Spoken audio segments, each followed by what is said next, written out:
Folks, I've dealt in the Middle East for a long, long time, and the mosquitoes out there bite people and they get malaria. And, well, quinine has been the treatment for malaria for decades, perhaps centuries. And a drug called hydroxychloroquine has been around for 60 years and has been used safely for malaria, as I said, and lupus. And some doctors say that if you add it with zinc, it becomes a real treatment for the prevention of COVID-19. Some others don't agree. Well, that's the way it's supposed to be in science. You put forth your hypothesis, and other people could debate it, and then it's so-called peer-reviewed. But why are the advocates of hydroxychloroquine shouted down in the public square? Why are their posts being censored on the Twitter and other platforms? What's really behind all the controversy? Dale Hurd has the story. It may be the first politically incorrect drug in American history. How did a drug known for decades as safe and effective suddenly become dangerous? Hydroxychloroquine is so safe that in several nations it's sold over the counter without a prescription. But the media has started treating hydroxychloroquine like a public health menace. And this pharmaceutical smear campaign began around the time this guy started talking it up. I'm taking it, hydroxychloroquine. Right now, yeah. A couple of weeks ago, I started taking it.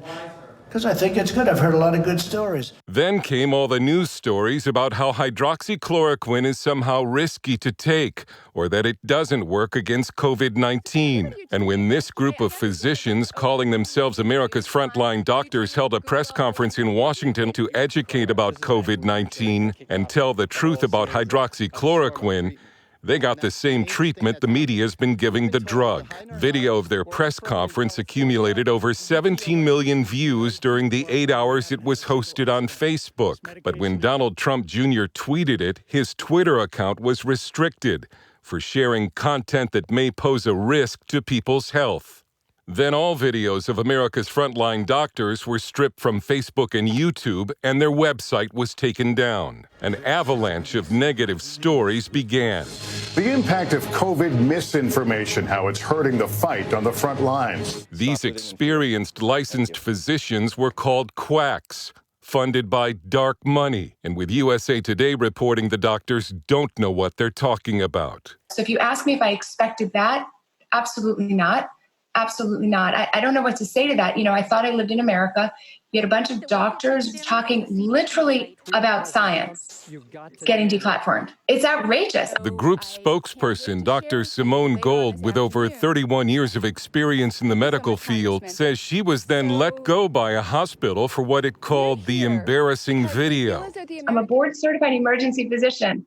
We are pretty hard to come by, and suddenly they don't need me. I mean, it's ridiculous. And all this over a drug many doctors believe is safer than Tylenol or aspirin. It works. We've now shown it works, and we're still pouring hatred on this medicine. The safety and effectiveness of hydroxychloroquine is certainly debatable. So why can't it be debated on social media? Why has a drug long considered by many doctors to be safe become the first politically incorrect medicine? It's a political drug now, not a medical drug. Dr. Harvey Rich, a distinguished cancer epidemiologist and professor of public health at Yale, told Fox News The Ingram Angle he believes hydroxychloroquine could save between 75,000 to 100,000 lives, but that it's up against corruption in the medical and pharmaceutical industries. We're basically fighting a propaganda war against the medical facts. I think initially the media just hated it because Trump liked it. It fell into category orange man bad. But hydroxychloroquine could also stand in the way of huge profits. It only cost about $10 a dose. New treatments about to hit the market could cost in the thousands. The people who benefit from hydroxychloroquine being kept down fall into the following categories.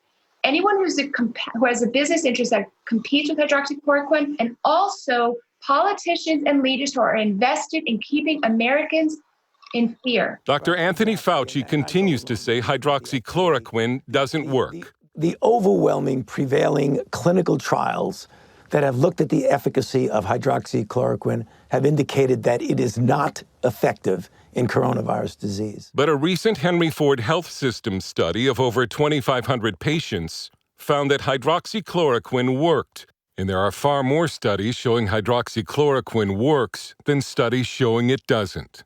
But it is primarily a prophylactic.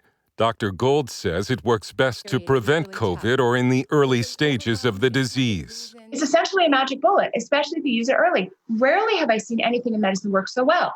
It's not working like an antibiotic, taking days. When it works, if you give it early, it works within 24 hours. It's really, really dramatic and it's really fast. But use of hydroxychloroquine is now limited in 44 states. And state medical boards are reportedly threatening doctors who prescribe it, even though the FDA says the decision should be between a doctor and patient. Whatever the reason for the political opposition to this drug, it could mean one less tool that might save a life. Dale Hurd, CBN News.